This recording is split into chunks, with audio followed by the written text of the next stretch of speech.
Fuck me, it's like they're actually trolling everyone here, man. Alright, so I plan to stay away from Stranger Things after the finale happened. I didn't really care too much. Although I didn't personally enjoy the direction they went with the finale, I basically kind of chalked it down to they didn't know what creative decisions to make and settled on a generic fantasy ending to please everyone. There were plenty of plot holes and odd decisions made in the finale that had me confused as fuck. Then a day or two after the finale release, these guys started doing David Benioff cosplay and they dropped some ridiculous rage bait here. Their all-time lowlights here were like me for the first time I ever stepped into the gym. This is like the equivalent to the first time I ever tried to do a squat on a freeway bar and ended up in a fucking spread eagle in front of the whole gym. These guys lay it all out there with some of the greatest answers I've ever heard in my life. Where were the Demogorgons in the finale? Why didn't Vecna call them up like he has throughout the entire show? Since they originate from the Abyss, why weren't they there? Well, they aren't a civilization up there. They're not hanging out with each other. Let's run through that real quick, right? They aren't in the Abyss.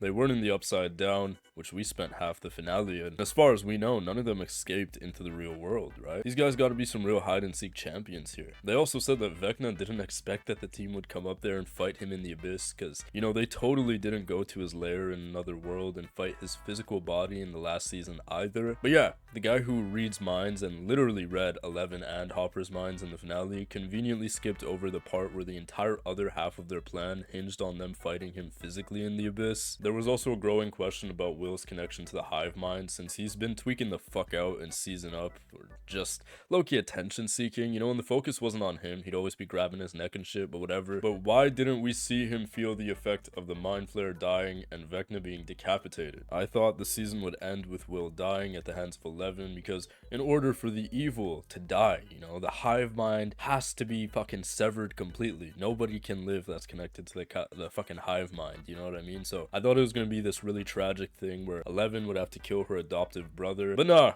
The hive mind shit that we've had to sit through throughout the years where, everybody's tweaking out and shit like that. Yeah, it's just not that important. The Duffer Brothers just said, yeah, we wanted to focus on the heroes in the moment. They've got the reasoning of Victor Zsasz over here, and it got even worse because when they were asked about the military, because, I don't know, Hopper and Nancy only killed like 75% of their task force, and the team also destroyed their operation in another dimension. They said that, yeah, the evil military that up until that point spent their time experimenting on pregnant women and children, actively using civilians as they pleased. Yeah, when they saw that their operation was done and there was nothing else to do, they just let them go. Oh, Hopper, you murdered my entire team. Nancy, you also destroyed my entire infantry team. In a matter of 30 seconds. Yeah, that's alright. That's fine. We'll chalk it down to fucking casualties of war, right? Graduation is coming up for the kids, and the older teens need to fill out those college applications and get right back to it. Oh, Hopper, you better get back to being a sheriff of the town that thought you were dead for years. See you guys later. We're just gonna leave. The fucking magic school bus has given me more thought out plot lines than this, but I decided to leave it alone at this point. I didn't want to make a video on it, even though I felt like Norman Osborn with the fucking green goblin helmet calling out to me. And I'm not gonna lie, I just enjoyed the memes on TikTok. I thought that was incredibly funny. That's all it was to me. But at the same time, I was like, fuck, like how can I milk Stranger Things more? No. But then a couple of days ago, Netflix released a documentary where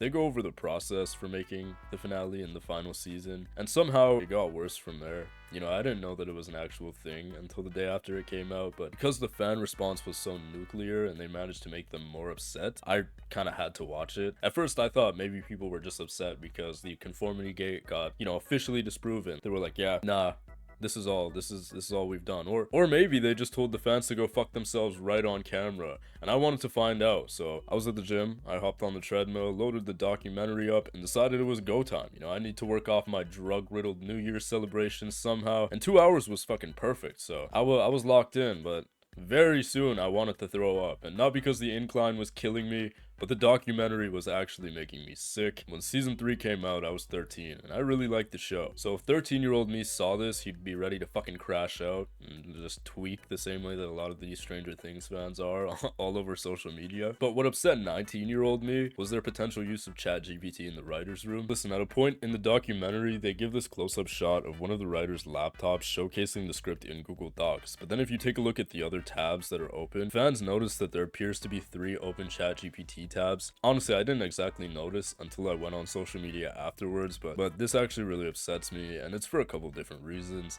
Firstly, AI is literally ruining the world's ability to think and articulate themselves, and this is incredibly dangerous for the younger generation. So, seeing it potentially being used in a multi-million dollar top of the line production utterly disgusts me. But more importantly, for me personally, is that AI has already begun displacing a lot of people in the world. Many will continue to go without jobs, and as it continues to have influence in creative industries like TV and film, companies that are better at hiding it are going to be able to get away with leaving actual human writers jobless. If this is true, like without a doubt, and ChatGPT or any other AI software was used in the developmental process of any ideas or anything like that, I truly believe that the writers and people behind it have no place in the industry. I know it's a bit of a harsh stance to take, but it's truly justified, and it particularly frustrates me when it comes to Stranger Things, especially when you look at their fucking budget. But also, whenever you bring up the fact that Stranger Things takes a century to come out with a new season, you're always met with the same answers. You know, COVID-19 put them in a difficult position, and the strikes as well. That's fine, but something funny about those particular strikes is that the Writers Guild of America in 2023 went on strike, and the basis for their strike was the presence of generative AI in the space. They went on strike to protect their livelihoods. Seeing as how that, as well as the SAG strike, which also opted for AI negotiation and contracts, played such a huge part in the industry of the last couple of years, I find this particularly disgusting. I've seen bootlicking bums try and say that this doesn't prove anything, as we don't truly know whether or not AI was used for the script in particular. Many people said, oh yeah, I use ChatGPT for random things that work all the time, and I think it's such a spineless stance. The writers of Stranger Things have infinite resources at their disposal. They aren't the same as the average fucking corporate worker looking up something on ChatGPT. In an industry where the creative mind is celebrated, it's an absolute shame that AI was used in any capacity in the writer's room. Whether they used it to check the fucking weather that day or for the actual script, I don't care. It's bad. If it turns out by some miracle in editing and time travel they're able to prove everyone wrong, I'll immediately rescind my comments, you know? But listen, that looks a lot like a ChatGPT symbol. When I was in high school and ChatGPT first dropped, we became very familiar, alright? We've since had a very rough breakup, but I'm no stranger to these things, man. The puns are so fire, holy shit. But aside from that, this documentary revealed some rough truths that many people had already assumed without it. You know, they began filming without a complete script. The finale hadn't actually yet been written, and they were operating with what I assume was a general idea of the direction they were going in. See, I don't know if it was just me that remembers this, but a little while ago, the Duffer Brothers had this smugness to them in interviews where they suggested that they had everything mapped out for years before the finale. And to see them prove themselves wrong is kind of funny. I understand that wrapping up a series of this magnitude must be incredibly difficult, but these guys were parading around like they were Hajime Isayama, man. The truth is, alright, Attack on Titan absolutely violates your favorite piece of media, and Isayama is actually a top 3 writer ever. Meanwhile, the Duffer Brothers have placed themselves among the writers of the guys who wrote Game of Thrones after they ran out of book content to adapt. It also seemed like the actors had better grasps on their characters than the directors did. You know, there were moments in this documentary where, for example, Maya Hawke and Jamie Campbell Bower, they're giving suggestions and speaking in ways to the Duffer Brothers that genuinely seemed like they had to explain the plot to somebody who's never seen the show before. I love when actors develop such a deep connection to the characters they're playing that they're able to make creative decisions themselves and offer ideas where they genuinely believe it will benefit their character. Real quick, I also saw a lot of people send lots of hate to the actors this season, harping on their performances, and I'm sure there are valid criticisms based on some fucking crazily convoluted criteria from Juilliard that everyone uses, and I don't have much to say to those people, alright? They probably understand acting on a level I can't even comprehend. But a lot of other people on social media who have no clue what they're talking about, they're just taking the piss. They're making fun of actors like Millie Bobby Brown based on her appearance, and I think that's abhorrent behavior,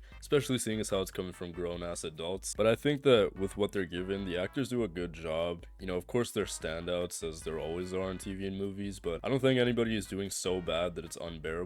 See, the dialogue had me thinking of throwing on Austin and Ally because it was basically the same level of dialogue, but that's not the actors' faults. That's the writers did that, man. But also, I want to shout out Nell Fisher. She did a great job this season and was definitely one of the strongest actors. She played a huge role in the show and had to carry a lot of emotional weight, as well as just like exposing Henry Creel, Mr. Whatsit. In a lot of those scenes, she plays that really well as somebody that's naive and clearly being groomed by fucking Henry Creel. She plays it really well. She played that line of, should I trust Max, should I not? And then eventually just going full out and saying like, go fuck yourself to Mr. Whatsit. She does a great job of that. And then also, she's only like 14, so I believe that she could probably lead the next generation of actors as one of the best in the industry. She also did an incredible job in Evil Dead Rise as well, and definitely has a bright future ahead of her. But on social media, media, a lot of disgusting grown-ass men have been sexualizing her and making these perverted comments. Honestly, these guys deserve to die. It's absolutely disgusting. It's terrible to see. So I hope she's doing alright mentally, and with the support of family and friends, we'll be able to rise above that, because she's a truly talented actor. As for the Duffer Brothers writing, I don't think these guys completely suck. You know, the first season was really good, but there needs to be accountability in the industry. I think too many people are afraid to express themselves genuinely out of fear of alienation from big companies and opportunities. Hell, I get it. Everybody dreams of being in a movie or TV show one day. Shit, I want to be in one. But living a life where nobody is held accountable would be like a fucking Fallout universe. Look, if the ChatGPT allegations are true, the writers need to be blacklisted. And if not,